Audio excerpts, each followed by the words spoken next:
Hi friends, welcome back to my channel. നമുക്കിന്ന് loaded ഫ്രൈസിൻ്റെ recipe ഒന്ന് നോക്കിയാലോ.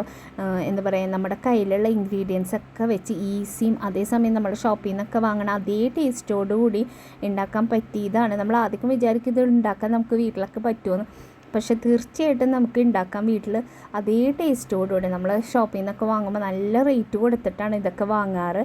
അപ്പോൾ ഇതിൽ ഞാൻ മയോണീസ് ഉണ്ടാക്കുന്ന റെസിപ്പിയും കാണിക്കുന്നുണ്ട്. അപ്പം മാക്സിമം എല്ലാവരും സ്കിപ്പ് ചെയ്യാണ്ട് കാണാൻ നോക്കണം. അപ്പം ഞാനിവിടെ ചിക്കൻ ചെറിയ പീസുകളായിട്ട് ചെറിയ പീസുകളായിട്ട് കട്ട് ചെയ്തെടുക്കണം കേട്ടോ. ഇതിലെ മെയിൻ ഇൻഗ്രീഡിയൻ്റ് എന്ന് പറഞ്ഞാൽ ചിക്കനും ഫ്രഞ്ച് ഫ്രൈസും ആണ് ആയിട്ട് കട്ട് ചെയ്യുന്നത് കേട്ടോ. അപ്പോൾ ഇത് ഫ്രൈ ചെയ്തിടാലാണ്. അപ്പോൾ ഇതിലേക്ക് ഒരു 2 ടേബിൾ സ്പൂൺ മൈദ ആഡ് ചെയ്ത് കൊടുക്കുന്നുണ്ട്. പിന്നെ ഒരു 1/2 ടീസ്പൂൺ എരിവുള്ള മുളക് പൊടിയാട്ടോ ആഡ് ചെയ്ത്. എരിവ് കാശ്മീരി ആണെങ്കിലും കുഴപ്പമില്ല, സാധാ മുളക് പൊടി ആയാലും കുഴപ്പമില്ല, ഏതാ നമ്മുടെ കയ്യിലുള്ളതെന്ന് വെച്ചാൽ ആഡ് ചെയ്യുക. പിന്നെ ഒരു 1.5 ടീസ്പൂൺ ഉപ്പ് ആഡ് ചെയ്ത് കൊടുത്തിട്ടുണ്ട്. ഇതൊക്കെ കൂടിയിട്ട് നമ്മുടെ കൈ വെച്ചിട്ട് തന്നെ നന്നായി ഒന്ന് മിക്സ് ചെയ്യണം കേട്ടോ. മൈദയും ഒക്കെ നന്നായി മിക്സ് ചെയ്യണം. ചിക്കൻ നന്നായി വാഷ് ചെയ്ത് നന്നായി കഴുകി അതിൻ്റെ വെള്ളം കളഞ്ഞിട്ട് വേണം ഇതൊക്കെ ഒന്ന് മിക്സ് ചെയ്തെടുക്കാൻ. അപ്പോൾ അതായത് കോട്ട് ചെയ്ത് അവിടെ ഒരു 1/2 മണിക്കൂർ റെസ്റ്റ് ചെയ്യാൻ വയ്ക്കാം. അപ്പോഴേക്കും നമ്മുടെ ഫ്രഞ്ച് ഫ്രൈസൊക്കെ ഒന്ന് വറുത്തെടുക്കാം കേട്ടോ. ഇതിപ്പോൾ നിങ്ങൾക്ക് ഉരുളക്കിഴങ്ങ് അങ്ങനെ ചെയ്യാം. ഇതിപ്പോൾ ഞാൻ ഫ്രോസൺ വാങ്ങിയതാണ്. അപ്പോൾ അതൊന്ന് ഫ്രൈ ചെയ്തിട്ട് പാക്കറ്റ് നമുക്ക് വാങ്ങാൻ കിട്ടുമല്ലോ, അപ്പോൾ അതാണ് വാങ്ങിയിട്ടുള്ളത്. അപ്പോൾ അതൊന്ന് ഓയിലാണ് കേട്ടോ ഫ്രൈ ചെയ്തിട്ട്. വെളിച്ചെണ്ണ വേണ്ട, ഓയിലിൽ ചെയ്താൽ മതി. അപ്പോൾ ഓയിലൊന്ന് കുറച്ച് ഒഴിച്ച് കൊടുത്തിട്ട് ഒന്ന് ചൂടാവട്ടെ, എന്നിട്ട് നമുക്ക് ഓരോ പീസായിട്ട് ഇട്ട് കൊടുക്കാം കേട്ടോ.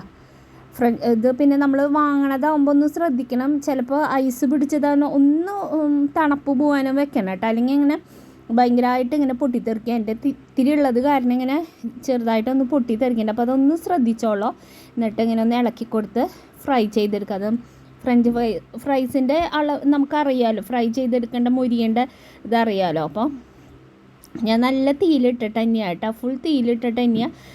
ഓയിൽ ചൂടായതിന് ശേഷം നല്ല തീയിലിട്ടിട്ട് ഒന്ന് കുറച്ച് കഴിയുമ്പോൾ ഒന്ന് സിമ്മാക്കിയിട്ട് ഫ്രൈ ചെയ്തെടുത്താണ്. ഇങ്ങനെ എല്ലാതും ഒന്ന് ഫ്രൈ ചെയ്ത് ഒരു എന്താ പറയുക ടൈറ്റായിട്ടുള്ള കണ്ടെയ്നറിൽ എടുത്ത് വെക്കാനുണ്ട്. അപ്പോൾ അതേ ഓയിലിൽ തന്നെ ഇനി നമുക്ക് ചിക്കനൊന്ന് ഫ്രൈ ചെയ്തെടുക്കാം. ഞാൻ 1/2 മണിക്കൂർ എന്തായാലും വെക്കണം കേട്ടോ. പുറത്താണ് ഞാൻ വെച്ചിട്ടുണ്ടായിരുന്നത്, ഫ്രിഡ്ജിലൊന്നല്ല. അപ്പോൾ ഇത്തിരി എരിവും വേണം. അതാണ് ഞാൻ സാധാ എരിവുള്ള മുളക് പൊടി ഞാൻ ഒരു 1/2 ടീസ്പൂൺ, നല്ല എരിവുള്ള മുളക് പൊടിയാണ് കേട്ടോ എൻ്റെ കയ്യിലുള്ളത്. അപ്പോൾ ഞാൻ ഒരു 1/2 ടീസ്പൂൺ ആഡ് ചെയ്തിട്ടുള്ളത്. അത് ഓരോന്നായിട്ട് ഇട്ട് കൊടുത്തിട്ട് അതും ഒന്ന് ഫ്രൈ ചെയ്തെടുക്കാം കേട്ടോ. നമ്മൾ ഫ്രൈ ചെയ്യാനുള്ള കാര്യങ്ങളൊക്കെ ആദ്യം തന്നെ ഒന്ന് ഫ്രൈ ചെയ്തെടുത്ത് സൈഡാക്കി വെച്ച് കഴിഞ്ഞാൽ നമുക്ക് വേഗമൊക്കെ ബാക്കിയുള്ള കാര്യങ്ങൾ ചെയ്യാം. പിന്നെ ഫ്രഞ്ച് ഫ്രൈസ് ഞാൻ പറഞ്ഞ പോലെ ഇങ്ങനെ അധികം ഇങ്ങനെ തണുക്കാണ്ടിരിക്കാൻ വേണ്ടിയിട്ടാണ് ടൈറ്റായിട്ടുള്ള കണ്ടെയ്നറിൽ ഇട്ട് വയ്ക്കാൻ പറയണത്. എന്നിട്ട് ഒരു ഭാഗം ആവുമ്പോൾ ഇത് പെട്ടെന്ന് ഇതിൻ്റെയും തീയ് ഫുള്ളിലിട്ടതിന് ശേഷം തീയൊന്ന് സിമ്മാക്കി, ഭയങ്കര ലോ ആയിട്ടുള്ളതല്ല, എന്നാലൊന്ന് സിം ചെയ്തിട്ടിട്ട് ഒന്ന് മൊരിച്ചെടുക്കണം കേട്ടോ. അത് ചെറിയ പീസുകളായിട്ട് കട്ട് ചെയ്തിട്ടുള്ള കാരണം മൊരിഞ്ഞ് വേഗം വരും. ഇപ്പോൾ ഇത് ഏകദേശം ഒന്ന് മൊരിഞ്ഞ് വന്നിട്ടുണ്ട്. ഇനി നമുക്ക് ഓയിലിൽ നിന്നൊന്ന് മാറ്റാം. ഓയിൽ നന്നായി കളച്ചതിന് ശേഷം എടുക്കാം കേട്ടോ. ഇനി അടുത്ത ബാച്ചും 2 ബാച്ചായിട്ടാണ് ഞാൻ ഇട്ട് കൊടുത്തിട്ടുള്ളത്. ഞാൻ ഒട്ടും എല്ലൊന്നും ഇല്ലാത്ത പീസ് നോക്കിയിട്ട് എടുത്തതാണ്, ഒട്ടും എല്ലില്ല കേട്ടോ. പിന്നെ നമ്മൾ ഫ്രഞ്ച് ഫ്രൈസൊക്കെ ലോഡഡ് ഫ്രൈസൊക്കെ കഴിക്കുമ്പോൾ നമുക്കറിയാമല്ലോ എല്ലൊന്നും ഉണ്ടാവില്ല അതിൽ. അപ്പോൾ എല്ലാതും അങ്ങനെ നല്ല മാംസമുള്ള പീസ് മാത്രം നോക്കിയിട്ട് എടുത്തിട്ടുള്ളതാണ്. അപ്പോൾ ബാക്കിയുള്ളതും കൂടി എല്ലാതും ഒന്ന് ഫ്രൈ ചെയ്തെടുത്തിട്ടുണ്ട്. ഇനി അതും ഇതിൽ നിന്നൊന്ന് എടുത്ത് മാറ്റാം കേട്ടോ. ഇനി ഇതിലേക്ക് നമുക്ക് എന്താ പറയുക ഇത് വേണം, മയോണീസ് വേണം. അപ്പോൾ അതിനായിട്ട് ഞാനൊരു 3 ചെറിയ അല്ലി, വലുതാണെങ്കിൽ 1 മതി. ഇത് ഞാൻ 3 ചെറുതാണ് കേട്ടോ, നല്ല ചെറിയ വെളുത്തുള്ളിയാണ്. അപ്പോൾ അത് എടുത്തിട്ടുണ്ട്. പിന്നെ മുട്ടയുടെ വെള്ള മാത്രം, ഞാനിപ്പോൾ കുറച്ച് അധികം ഉണ്ടാക്കണ കാരണം ഞാൻ 2 എടുത്തിട്ടുണ്ട്. ഒരു കോഴിമുട്ടയുടെ വെള്ള മാത്രം എടുത്താലും കുഴപ്പമില്ല കേട്ടോ. ഞാനിങ്ങനെ ഒന്ന് മുകളിലത്തെ ഭാഗം ഇങ്ങനെ പൊട്ടിച്ച് എടുക്കുന്നുണ്ട്. എന്നിട്ട് നമ്മൾ ഇങ്ങനെ മഞ്ഞ വരുമ്പോൾ ഒന്നിങ്ങനെ ഊതി കൊടുത്താൽ മതി. ചെറിയൊരു ഇത് പീസ് തന്നെ ഇന്ന് വീണു, അതൊന്നും കുഴപ്പമില്ല കേട്ടോ. ഇങ്ങനെ ഊതി ഇങ്ങനെ എടുത്താൽ മതി. അങ്ങനെ ഞാൻ 2 എടുക്കുന്നുണ്ട് കേട്ടോ. 1 എടുത്താലും മതി, ക്വാണ്ടിറ്റി ഉണ്ട്, അത്യാവശ്യം ഉണ്ടാവും. നമ്മൾ പിന്നെ ഓയിലൊക്കെ ആഡ് ചെയ്യണ കാരണം 1 എടുത്താലും മതി കേട്ടോ. അപ്പം ഞാൻ 1/2 ടീസ്പൂൺ ഉപ്പും ഒരു 1/2 ടീസ്പൂൺ തന്നെ പഞ്ചസാരയും ഒരു 2 ടേബിൾ സ്പൂണാണ് കേട്ടോ. ഉപ്പും പഞ്ചസാരയും ടീസ്പൂണും, ടേബിൾ സ്പൂണാണ് നമ്മുടെ വിനീഗർ ഒഴിച്ചു കൊടുക്കണേ. 2 ടേബിൾ സ്പൂൺ വിനീഗർ ഒഴിച്ചു കൊടുത്ത് നന്നായി ഒന്ന് അടിച്ചെടുക്കാം കേട്ടോ. അങ്ങനെ അത് മാത്രം ആദ്യം ഒന്ന് പതിച്ച് ഇങ്ങനെ അടിച്ചെടുത്തതിന് ശേഷം നമുക്കിതിലേക്ക് ഒരു ഓയിൽ ആഡ് ചെയ്ത്, ഞാൻ ഒരു 1/4 കപ്പ് ഓയിൽ ആദ്യം ആഡ് ചെയ്യുകയാണ്. എന്നിട്ട് പിന്നെ വേണമെങ്കിൽ നോക്കിയിട്ട് അടിച്ചു കൊടുക്കാം കേട്ടോ. അപ്പോൾ ഇത് ഏകദേശം ഒന്നായിട്ടുണ്ട് കണ്ടോ. അപ്പം നല്ല തിക്കായിട്ടുള്ള കൺസിസ്റ്റൻസിയിൽ തന്നെ വന്നിട്ട് ഞാൻ എന്നിട്ട് ഒന്നും കൂടി ഒന്ന് അടിച്ചു കൊടുത്തോട്ട് ഇത്തിരിയും കൂടി. ഇതേപോലത്തെ ഒരു ചെറിയ ഗ്ലാസ് ഓയിലിൻ്റെ 1/4 ഭാഗമാണ് ഞാൻ എടുത്തിട്ടുള്ളത്. അപ്പം നമ്മൾ 250 എടുക്കാൻ ഒരു 1/4 ഭാഗം മതി കേട്ടോ. 250 1/4 ഭാഗം ഓയിൽ എടുത്തിട്ടുണ്ട്.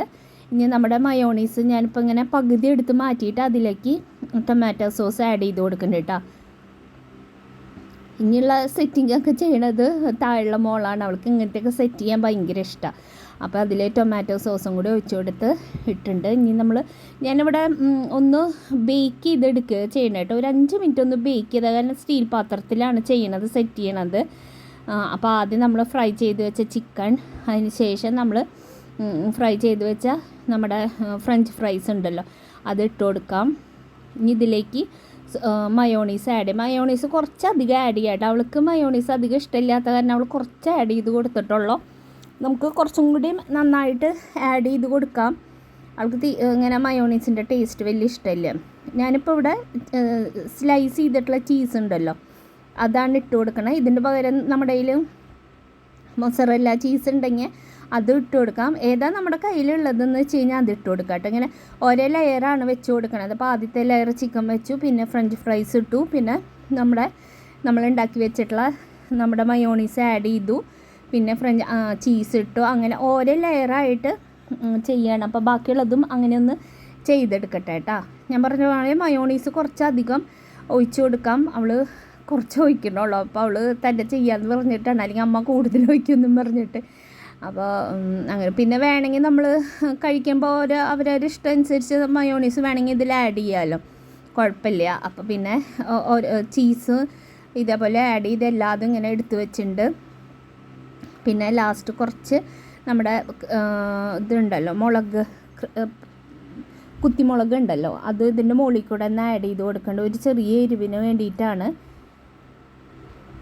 ചിക്കന് ഇത്തിരി എരിവുണ്ട്, എന്നാലും ഒരു ടേസ്റ്റിന് വേണ്ടിയിട്ട് മുളക് ആഡ് ചെയ്ത് കൊടുക്കണ്ട കേട്ടോ. ഇനി ഇതൊന്ന് ജസ്റ്റ് ഒന്ന് നമ്മൾ ഓവനിൽ വെച്ചിട്ട് ഒന്ന് ബേക്ക് ചെയ്തെടുക്കണ്ട്.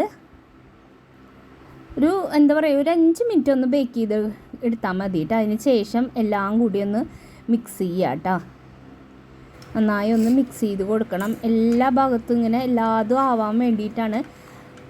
മൊസറല്ല ചീസാണെന്ന് വെച്ചാൽ ഇങ്ങനെ നന്നായി ഇങ്ങനെ സ്പ്രെഡായി കൊടുക്കും. ഇതായാലും ആ ചീസൊന്ന് മെൽറ്റ് ആവാൻ വേണ്ടിയിട്ടാണ് നമ്മളൊന്ന് ജസ്റ്റ്. അപ്പം നമ്മുടെ ലോഡഡ് ഫ്രൈസ് ഇങ്ങനെ മിക്സ് ചെയ്ത് വെച്ചിട്ടുണ്ട്. കണ്ട എല്ലാ സാധനങ്ങളും നമ്മുടെ കയ്യിലുള്ളതാണ്, ഈസി ആയിട്ട് ഉണ്ടാക്കാനും പറ്റിയതാണ്. നമ്മൾ ഷോപ്പിൽ നിന്നൊക്കെ വാങ്ങണം, ഭയങ്കര വില കൊടുത്തിട്ട് വേണം നമ്മൾ വാങ്ങാൻ.